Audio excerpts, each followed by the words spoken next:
नमस्कार, स्वागत है आप सभी का बीएचयू वर्ल्ड के इस खास सीरीज बीएचयू कैप्सूल में। दोस्तों, हम लोगों ने दो सेशन अटेंड कर लिया। पहला सेशन करंट अफेयर्स का और दूसरा सेशन जो था एंशिएंट इंडियन हिस्ट्री का। अब हम लोग तीसरे सेशन की ओर जा रहे हैं। इस सेशन की शुरुआत करें इससे पहले कुछ बातें आप लोगों से। देखिए, कुछ लोग कमेंट बॉक्स में ये पूछ रहे थे कि सर इतना पढ़ने से हो जाएगा। अरे भाई, ये कैसे बताएं कितना पढ़ने से हो जाएगा नहीं हो जाएगा। जिस लोगों ने 6 महीने 7 महीने 8 महीने मेहनत किया, उसकी मेहनत को आप 1 घंटे में नहीं तोड़ सकते। ये बस आपको इसलिए दिया जा रहा है कि एनर्जी आपका बूस्ट हो सके। आप अगर कुछ नहीं भी पढ़े हैं तो ये क्वेश्चंस ऐसे हैं जो कि आमतौर पे पूछे जाते हैं। हाँ, जिन लोगों ने पढ़ा है पूरा सिलेबस, वो अगर इसको देख रहे हैं तो उनके लिए सोने पे सुहागा है, उनको बहुत ज्यादा बेनिफिट मिलने वाला है। लेकिन अगर ये आप सोच रहे हैं कि बस इतना पढ़ने से हो जाएगा, इस बात की गारंटी हम लोग नहीं ले सकते हैं। हाँ, इतना कह सकते हैं कि ये सारे क्वेश्चन जो है वो बहुत इंपॉर्टेंट है और आपको पढ़ के जाना चाहिए। हार्ड वर्क का कोई दूसरा विकल्प जो है वो नहीं होता है, इस बात को आप याद रखिएगा। आइए हम लोग शुरुआत करेंगे इस सेशन में मेडिवल हिस्ट्री की। मुझे उम्मीद है कि करंट अफेयर्स की पूरी जो है आपको याद हो गई होगी और एंशिएंट इंडियन हिस्ट्री तैयार हो गया होगा। अब तैयार हुआ या नहीं, मैं 5 क्वेश्चन के द्वारा पहले चेक कर लूं। पहला क्वेश्चन आपको उत्तर देना है कि सबसे बड़ा स्तूप कौन सा है। सबसे बड़ा स्तूप जो है वह कौन सा है, बिगेस्ट स्तूप। दूसरा क्वेश्चन का जवाब देना है अनेकांतवाद। अनेकांतवाद की टीचिंग जो है वह किस धर्म से संबंधित है। ठीक। तीसरा क्वेश्चन है कि हंथी गुफा इंस्क्रिप्शन, इसका संबंध जो है किससे, कौन बनवाया इसको। चौथा क्वेश्चन आपके लिए है कि शिलादित्य के नाम से किस राजा को जाना जाता है। शिलादित्य के नाम से किस राजा को जाना जाता है। और 5वां प्रश्न है कि प्रयाग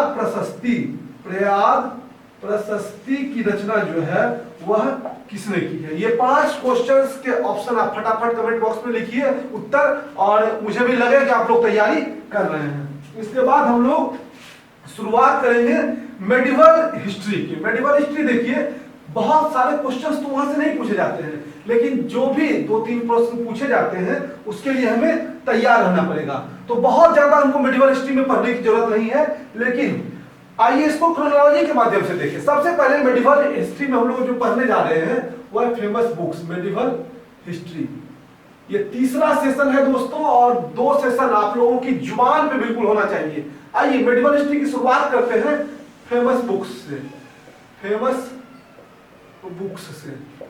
एक बात मैं जरूर कहूंगा कि हम लोग बहुत ज्यादा मेहनत आप लोगों के लिए कर रहे हैं, तो कमेंट बॉक्स में प्लीज जरूर हम लोगों को बताया करिए कि हमारा वीडियोस कैसा लग रहा है। कुछ वीडियोस पे लाइक कर दिया करिए और शेयर किया कीजिए ताकि मैक्सिमम लोगों को जो है इसका बेनिफिट मिल सके। आइए फेमस बुक्स की बात करते हैं। सबसे पहला पद्मावत की रचना जो है यह मलिक मोहम्मद जायसी ने किया था। मलिक मोहम्मद जायसी। इसके तुरंत बाद आइए दूसरे बुक की बात कर ले। दूसरा बुक है किताबुल हिंद। पहले भी मैंने अभी आपको बताया था किताबुल हिंद। जब मैं फॉरेन जो आए थे ट्रैवलर, उसके बारे में बताया था एंशिएंट हिस्ट्री में, तो उसमें मैंने आपको बताया था किताबुल हिंद के बारे में। किताबुल हिंद लिखा है अल-बरूनी ने। और अल-बरूनी जो है किसके साथ भारत आया था, गजनबी के साथ आया था। और किताबुल हिंद को मैंने उसमें भी बताया था आपको कि तहकीक ए हिंद के नाम से भी जाना जाता है। इसके बाद तीसरा इंपॉर्टेंट क्वेश्चन है हमारा तुजुके बावरी। ये कौन लिखा? तुजुके बावरी स्वयं बाबर लिखा है, लेकिन यहां से क्वेश्चन ये आता है कि तुजुके बावरी किस भाषा में लिखा गया है। तो ये टर्किश लैंग्वेज, तुर्की भाषा में लिखा गया है। और तुजुके बावरी का जो रूपांतरण हुआ था, फारसी अनुवाद किया गया था, उसको कहते हैं बाबरनामा जो है वो फारसी भाषा में है। और जो अनुवादक थे इसके वो थे अब्दुल रहीम खान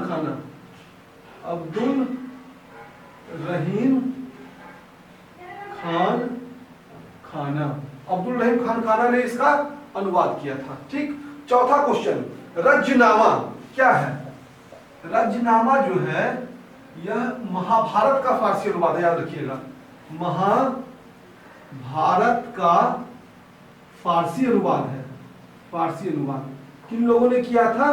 तो इनका जो अनुवाद किया था फैजी प्लस बदायूनी इसके प्रमुख थे। एक टीम लगाई गई थी इसके लिए, लेकिन जो प्रमुख थे उसमें थे फैजी और बदायूनी। ठीक, और इसमें एक क्वेश्चन यहां से और पूछा जाता है, इसमें चित्रकारी जो थी की गई थी रजनामा में, वो की गई थी दसवंत के द्वारा। कभी कभी पूछ लिया जाता है कि रजनामा में चित्रकारी जो है किसके द्वारा की गई थी? वो की गई थी दसवंत के द्वारा। पांचवा बुक जो इस सीरीज में हमारा है वह है कि अकबरनामा की रचना किसने की? अकबरनामा। अकबर चूंकि पढ़े लिखे नहीं थे तो खुद अपनी बुक तो लिख नहीं सकते थे, तो अबुल फजल ने उनकी रचना की। अबुल फजल। छठा इसमें है हुमायूं नामा। हुमायूं नामा जो है गुलबदन बेगम के द्वारा, गुलबदन बेगम के द्वारा लिखा गया। सातवां बुक है पृथ्वीराज रासो। ये कौन लिखा? पृथ्वीराज रासो। पृथ्वीराज रासो जो है वह चंदवर दाई के द्वारा लिखा गया, चंदवर दाई। और आठवां बुक इस सीरीज में हमारा है चचनामा। चचनामा में इसके राइटर का नाम तो पता नहीं चलता चचनामा का राइटर कौन है, लेकिन इसमें सिंध का इतिहास, हिस्ट्री ऑफ सिंध मिलता है। सिंध का इतिहास क्वेश्चन भी यही पूछता है कि चचनामा में किस बात की जानकारी मिलती है? सिंध का इतिहास। और उधर राजतरंगिणी में किस बात की जानकारी मिलती है? तो उधर मिलता है राजतरंगिणी में हमें कश्मीर का इतिहास। और अंतिम बुक इस सीरीज में हमारा है शाहनामा। शाहनामा, शाहनामा जो है फिरदौसी के द्वारा लिखा गया था। तो मेडिवल इंडिया के इतने बुक्स जो है वो बहुत इंपॉर्टेंट है और यहाँ से क्वेश्चंस पूछे जाने की हर समय संभावनाएं रहती हैं। आइए इसके बाद दूसरे पॉइंट में हम मेडिवल इंडिया में जो युद्ध हुआ था, मध्यकालीन भारत में जो प्रमुख प्रमुख युद्ध थे, किसके बीच लड़ा गया, कौन जीता, इसके विषय में चर्चा कर ले। यहां से भी क्वेश्चंस लगभग हर एग्जाम में पूछ लिए जाते हैं और बीएचयू में तो एक क्वेश्चन कम से कम आएगा। मध्यकालीन युद्ध, मध्यकालीन युद्ध। ठीक, पहला युद्ध इस श्रृंखला में सबसे फेमस एग्जामिनेशन के पॉइंट ऑफ व्यू से 1556 का पानीपत का युद्ध। पानीपत का युद्ध किसके किसके बीच लड़ा गया? ये लड़ा गया बाबर वर्सेस इब्राहिम लोदी। ठीक, जीता कौन? जीत गया इसमें बाबर। दूसरा युद्ध हमारा इंपॉर्टेंट है 1527 का खानवा का। बाबर का चारों युद्ध हमारे लिए इंपॉर्टेंट है। खानवा का युद्ध ये किसके किसके बीच लड़ा गया? ये लड़ा गया बाबर वर्सेस राणा सांगा। और इसमें कौन जीता? इसमें भी बाबर जीत गया। तीसरा युद्ध जो हमारा बाबर से ही संबंधित है, चंदेरी का युद्ध 1528 में लड़ा गया। ये 1528 में चंदेरी का युद्ध, बाबर वर्सेस मेदिनी राय। कौन जीता? बाबर जीता। और चौथा है 1529 में घाघरा का युद्ध। घाघरा का युद्ध ये कौन? बाबर वर्सेस महमूद लोदी।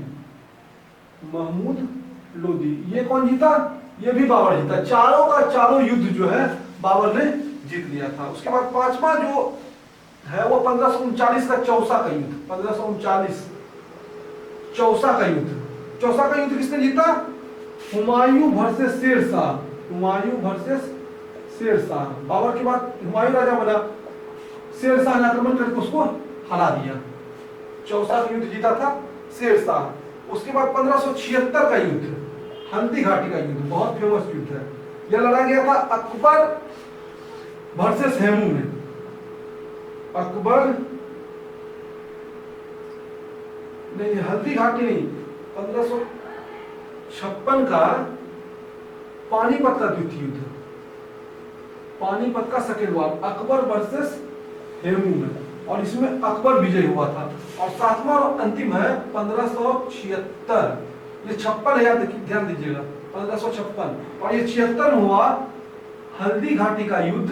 और ये हल्दी घाटी का युद्ध मान सिंह, अकबर का सेनापति था, मान सिंह और राणा प्रताप के बीच लड़ा गया था। राणा प्रताप, और इसमें मान सिंह जो है वह विजय हुए थे। तो ये कुछ आपके इंपॉर्टेंट युद्ध थे मध्यकालीन भारत से, जिसके पूछे जाने की संभावनाएं रहती हैं। आइए तीसरे नंबर में हम लोग जो है मध्यकालीन राजाओं के मकबरे, किसके टॉम्ब्स जो है वह कहाँ थे, इस चीज से भी क्वेश्चन पूछा जाता है, इसको देख लें। टॉम्ब्स ऑफ फेमस रूलर्स, तीसरा टॉपिक है हमारा, टॉम्ब्स ऑफ फेमस रूलर्स। इसमें पहला टॉम्ब हमारा सबसे पहले बाबर को कहां दफनाया गया, बाबर को काबुल में दफनाया गया। दूसरा इंपॉर्टेंट इसमें है हुमायूं, इसको कहा भैया, दिल्ली में। तीसरा इंपॉर्टेंट हमारा आता है अकबर, सिकंदरा में। कहा है सिकंदरा, आगरा के समीप, ठीक। चौथा है शाहजहां, बड़ा फेमस है ताजमहल, यह भी आगरा में। कई लोग इसको भी गलत कर देते हैं, शाहजहां को कहां दफनाया गया अपना दिमाग लगा के कुछ से कुछ कर देते हैं, जबकि ताजमहल इतना फेमस है, सब लोग जानते हैं टॉम्ब है वो। उसके बाद औरंगजेब जब दक्षिण युद्ध करने गया था उधर ही मर गया बेचारा, तो इसको वहीं दफना दिया गया औरंगाबाद में। औरंगाबाद ये कहां है, महाराष्ट्र में, ठीक। छठा है जहांगीर, इसको दफनाया गया था लाहौर में। और सातवां है बहादुर शाह जफर द्वितीय, बहादुर शाह जफर द्वितीय को जो है,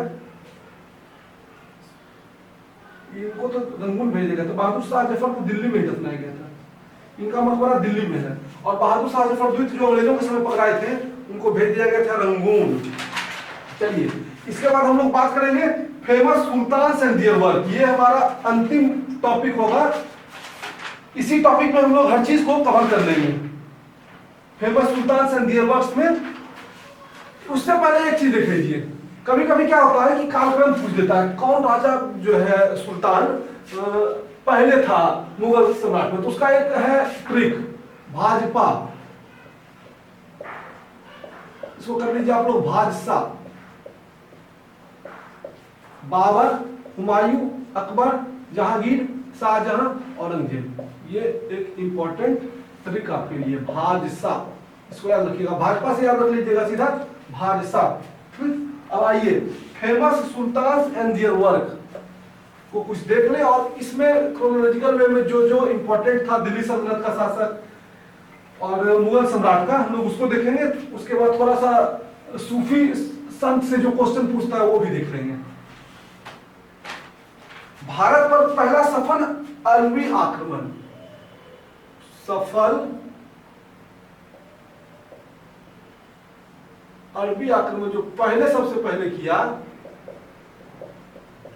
उसका नाम था मोहम्मद बिन कासिम, मोहम्मद बिन कासिम, 712 ईस्वी में, ठीक। इसके बाद दूसरा है महमूद गजनबी 1025 में सोमनाथ मंदिर पर आक्रमण करते हैं। महमूद गजनबी 1025 ईस्वी में सोमनाथ, कहां है, गुजरात में, सोमनाथ मंदिर गुजरात में आक्रमण करता है। तीसरा पॉइंट इससे इंपॉर्टेंट है कि 1191 एवं 92 बहुत फेमस युद्ध हुआ था, तराइन का युद्ध। तराइन का युद्ध लड़ा गया था 1192 में, और ये किसके किसके बीच लड़ा गया था, पृथ्वीराज एवं मोहम्मद गोरी के बीच में। पृथ्वीराज चौहान एवं गौरी के बीच में लड़ा गया था। इसमें पहले युद्ध में जो है चौहान जीत गए थे, जबकि दूसरे युद्ध में जो है गौरी जीत गया, ठीक। चौथा क्वेश्चन इसमें हमारा है, सीधा कुतुबुद्दीन ऐबक की ओर चलते हैं।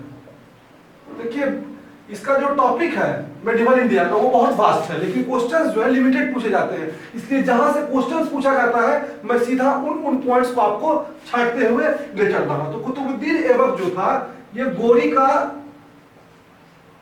का गुलाम था, क्वेश्चन ये भी कभी कभी पूछ देता है। और कुतुबुद्दीन ऐबक ने बनवाया था 2.5 दिन का झोपड़ा, 2.5 दिन का झोपड़ा, 2.5 दिन का झोपड़ा कुतुबुद्दीन ऐबक के द्वारा बनवाया गया था। और कुतुबुद्दीन ऐबक ने एक और काम किया था, इसने जो है राजधानी को बदला था। राजधानी को लेके चला गया दिल्ली से दौलताबाद, फिर वापस आ गया था। बेवकूफी वाला काम किया था। उसके बाद ये 5वां पॉइंट क्यों चलते हैं। अच्छा, कुछ पॉइंट इसमें छूट गया। कुतुबुद्दीन ऐबक जो था ये बख्तियार काकी की याद में, बख्तियार काकी की याद में इसने कुतुब मीनार की नींव डाली, कुतुब मीनार की नींव डाली। और ये एक ऐसा शासक था कुतुबुद्दीन ऐबक जो पोलो खेलते हुए मरा था, पोलो खेलते हुए मरा, पोलो खेलते हुए मर गया था ये। इसके बाद हम लोग चलेंगे इल्तुतमिश की ओर। इल्तुतमिश से जो सबसे फेमस क्वेश्चन है कि चालीसा दल, 40 लोगों का एक दल बना था, उसका निर्माण किसने किया था। ये 40 अफगानों का दल था। चालीसा दल का निर्माण जो है वो इल्तुतमिश ने किया था। इसने सर अपने चुने चुने लोगों को उसमें रखा ताकि विरोधियों का दमन कर सके।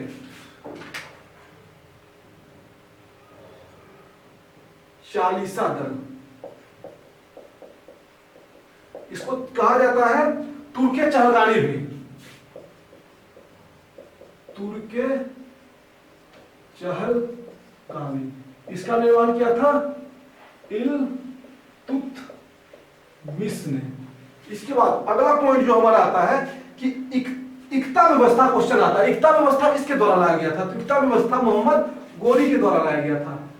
इक्ता व्यवस्था, इक्ता व्यवस्था जो है वो गोरी के द्वारा लाया गया था। ये प्रांतों को बांटने का एक सिस्टम था, जैसे हम लोग आज बांट देते हैं स्टेट्स में, डिस्ट्रिक्ट्स में, वही इक्ता प्रणाली था ये।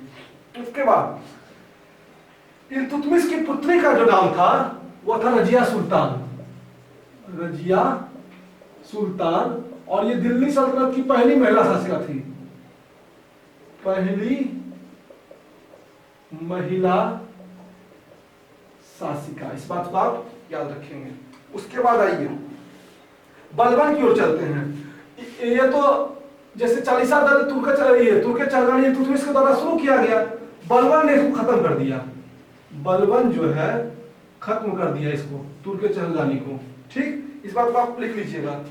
और बलबन खुद को जो है ईश्वर का प्रतिबिंब कहता था, और उसको उर्दू में कहा जाता था, ये जो अपने आप को ये कहता था उसको कहते थे जिल्ले इलाही, जिल्ले इलाही। जिल्ले इलाही का मतलब होता है ईश्वर का प्रतिनिधि। ये खुद को कहा करता था। क्वेश्चन ऐसे पूछा जाता है कि वह कौन मध्यकालीन शासक था, या वह कौन सा शासक था जो खुद को ईश्वर का प्रतिनिधि कहता था। आपके पास ऑप्शन दे देंगे कुतुबुद्दीन ऐबक, बलबन, रजिया सुल्तान, इल्तुतमिश। अब आप उसमें से चुनते रहिए। तो वो था आपका बलबन। इसके बाद हमारा अगला पॉइंट है बलबन से संबंधित कि बलबन ने सिजदा एवं पामोस नाम की प्रथा को शुरू किया था, और इसमें नवरोज त्योहार को भी शुरू किया था। बलबन जो है अपने दरबार बहुत स्ट्रिक्ट शासक था ये। इसने सिजदा प्लस पाबोस, सिजदा पाबोस क्या था, एक में इसका चरण छूना पड़ता था, दूसरा लेटते हुए इसके दरबार में रेंगते हुए इसके पास आना पड़ता था। इतना स्ट्रिक्ट शासक था ये। इसने सिजदा एवं पाबोस की प्रथा शुरू की। साथ ही इसने नवरोज उत्सव शुरू किया, नवरोज उत्सव। ठीक, इस बात को आप याद रखेंगे बलबन के दृष्टिकोण से। उसके बाद अगला जो है वह है अलाउद्दीन खिलजी। अलाउद्दीन खिलजी। पूरा दिल्ली सल्तनत अगर आप पढ़ेंगे तो कम से कम आपको 4 से 5 घंटा दिल्ली सल्तनत पढ़ने में ढंग से लगेगा। अलाउद्दीन खिलजी को जो है ये सेकंड सिकंदर कहा जाता है, सेकंड सिकंदर। और इसने कुछ नीति को प्रतिपादित किया जो बहुत इंपॉर्टेंट है, बाजार नीति। कई बार पूछा गया है कि मार्केट नीति किसके द्वारा लाया गया था। उसके बाद आपका है भूमि का नाप, भूमि का नाप। भूमि की पैमाइश जो है सबसे पहले अलाउद्दीन खिलजी ने करवाई। उसके बाद सीधा चलिए गयासुद्दीन तुगलक की ओर। यह पहला शासक था गयासुद्दीन तुगलक, गयासुद्दीन तुगलक, जिसने डाक व्यवस्था शुरू किया, डाक व्यवस्था। इसके बाद हम लोग अगले पॉइंट की ओर चल रहे हैं, मोहम्मद बिन तुगलक, एमबीटी, MBT, मोहम्मद बिन तुगलक। मोहम्मद बिन तुगलक ने राजधानी को दिल्ली से दौलताबाद, दिल्ली से दौलताबाद। एक चीज मुझे यहां मिस्टेक हो गया था, मुझे अब याद आ रहा है, इल्तुतमिश जो था ये राजधानी नहीं बदला था। इल्तुतमिश, सॉरी, कुतुबुद्दीन ऐबक, ऐबक ने जो था यह लाहौर को राजधानी बनाया था। थोड़ा सा करेक्शन कर लीजिएगा, मैंने आपको उसमें बता दिया था कि ऐबक ने राजधानी बदल के दौलताबाद ले आया, वो दरअसल MBT, मोहम्मद बिन तुगलक लाया था। ऐबक ने क्या किया था कि राजधानी को लाहौर लेके चला गया था। इसके पहले राजधानी कहां था? दिल्ली, और ऐबक लेके चला गया लाहौर। वहां पे थोड़ा सा आप करेक्शन कर लेंगे, वहां पे स्लिप हो गया था। और MBT का जो एक और मुख्य काम है वो है दीवाने कोही, दीवान ए कोही। ये कृषि विभाग था, कृषि विभाग। इसकी स्थापना जो है वो मोहम्मद बिन तुगलक के द्वारा की गई थी। तुगलक से बस यही 2 क्वेश्चंस पूछे जाते हैं, दिल्ली से दौलताबाद और दीवाने कोही। उसके बाद ये फिरोज शाह तुगलक, फिरोज शाह तुगलक। फिरोज शाह तुगलक, तुगलक राजवंश का ऐसा शासक था जिसने कि ब्राह्मणों पे जजिया कर लगाया। पहले जजिया कर ब्राह्मणों को नहीं देना होता था, लेकिन इसने आके ब्राह्मणों पर भी जजिया कर लगा दिया। जजिया कर का थोड़ा सा इतिहास ये जान लीजिए, यहां से ये क्वेश्चन भी पूछा जाता है कि सबसे पहले जजिया कर किसने लगाया, तो सबसे पहले मोहम्मद बिन कासिम ने लगाया था। सबसे पहले मोहम्मद बिन कासिम ने लगाया था। और 1564 में जो है इसको मुगल बादशाह अकबर खत्म कर देते हैं। अकबर 1564 में खत्म कर देते हैं किसको? जजिया कर को। इसके बाद सिकंदर लोदी ने आगरा शहर की स्थापना की। सिकंदर लोदी ने आगरा शहर की स्थापना की। इसके बाद हम लोग चलिए चलते हैं विजयनगर साम्राज्य की ओर। दिल्ली सल्तनत हमारा पूरा हो गया। इतने ही पॉइंट्स आपके पूरे दिल्ली सल्तनत के जो मोस्ट इंपॉर्टेंट पॉइंट्स हैं वो थे। इसके बाद सीधा चलिए विजयनगर साम्राज्य। विजयनगर साम्राज्य की स्थापना किसने किया था? हरिहर एवं बुक्का नामक व्यक्ति ने। विजयनगर साम्राज्य की स्थापना जो 1336 में, विजयनगर साम्राज्य, इसकी स्थापना 1336 में हरिहर प्लस बुक्का नामक व्यक्ति ने किया था। अष्ट दिग्गज जो थे, अष्ट दिग्गज, ये कृष्णदेव राय के दरबार में रहते थे।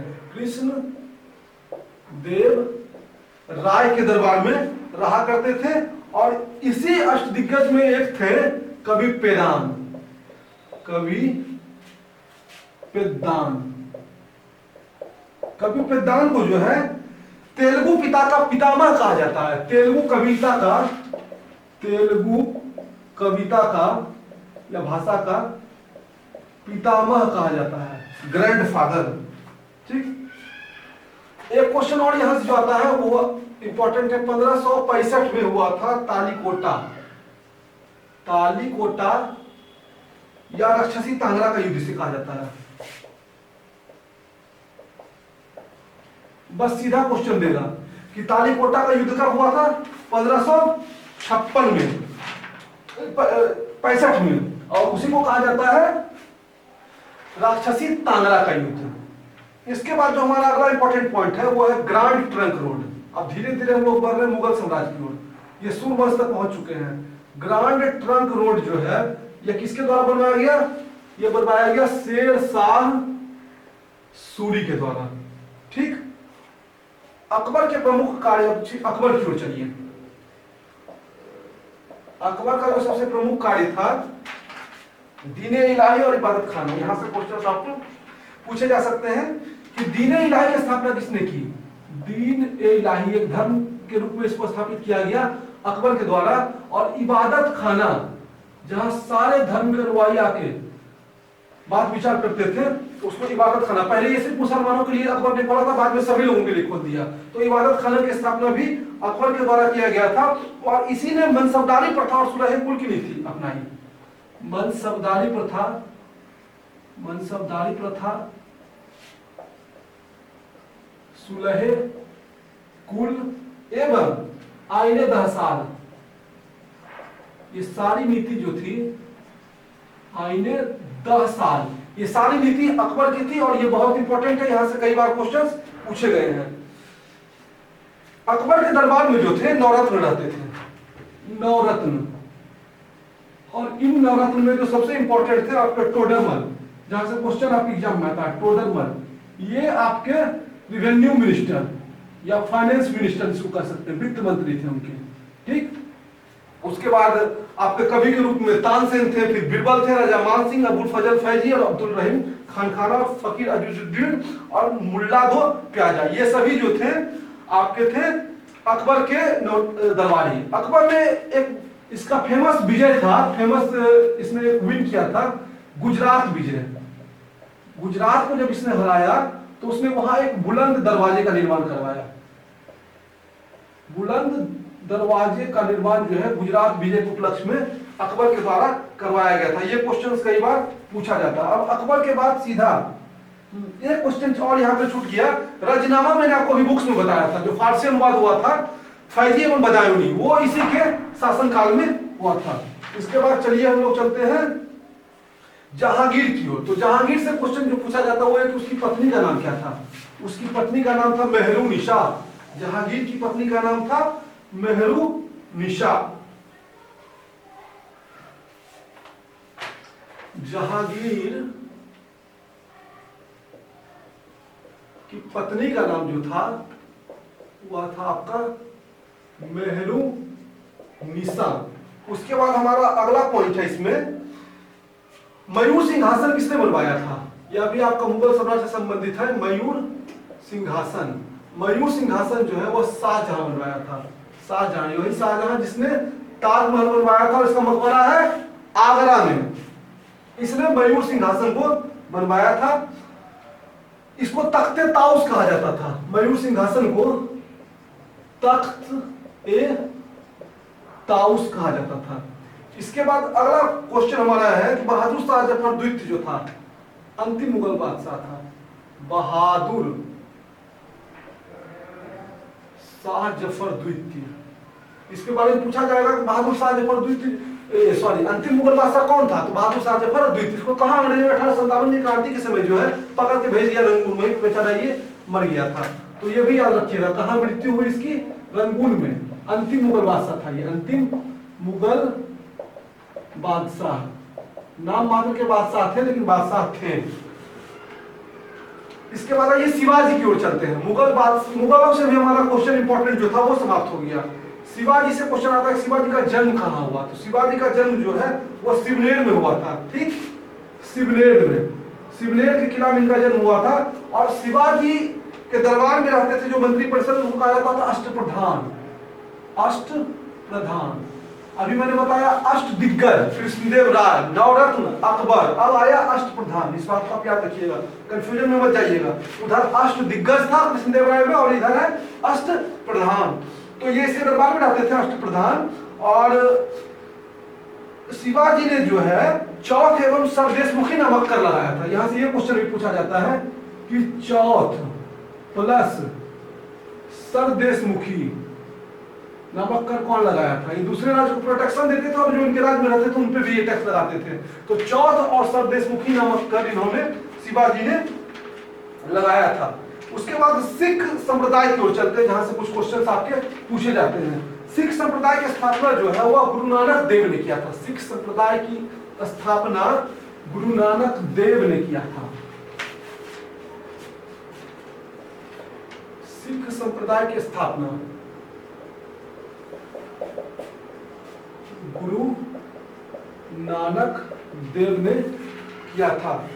इसके बाद गुरु अर्जुन देव ने जहांगीर को मृत्यु दंड दिया था। गुरु अर्जुन देव जो थे, गुरु अर्जुन देव ये 5वें सिख गुरु थे। इनको क्या किया, जहांगीर ने जो है मृत्यु दंड दे दिया। इस्लाम कबूल नहीं किया गुरु अर्जुन देव ने, इसलिए जहांगीर ने मृत्यु दंड दिया। क्वेश्चन पूछा जाता है कि गुरु अर्जुन देव को किसने मृत्यु दंड दिया, तो जहांगीर ने दिया। उसके बाद एक और गुरु थे जिसको औरंगजेब ने मृत्यु दंड दे दिया इस्लाम न कबूलने के कारण, वो थे गुरु तेग बहादुर। गुरु तेग बहादुर ये 9वें गुरु थे। 9वें गुरु, इनको जो है औरंगजेब ने मृत्युदंड दिया, औरंगजेब मृत्युदंड दे दिया। ठीक, इस पॉइंट को आप याद रखेंगे। इसे क्वेश्चन अंतिम जो आता है वो है कि गुरु गोविंद सिंह से संबंधित। गुरु गोविंद सिंह जो थे अंतिम और 10वें सिख गुरु थे। गुरु गोविंद सिंह ये 10वें और अंतिम सिख गुरु थे और इन्होंने खालसा पंथ की स्थापना की। खालसा पंथ की स्थापना की। इनका जन्म जो है पटना साहिब में हुआ था, पटना सिटी, पटना साहिब बिहार, वहां इनका जन्म हुआ था। और पाहुल प्रणाली को शुरू करने का जो श्रेय है वह इन्हीं को जाता है। पाहुल प्रणाली में क्या था कि केस, कंघा, कृपाण, कच्छ, कड़ा, ये सब 5 चीजें जो थी वो अनिवार्य कर दी गई थी। और इनके बाद जो है गुरु ग्रंथ साहिब को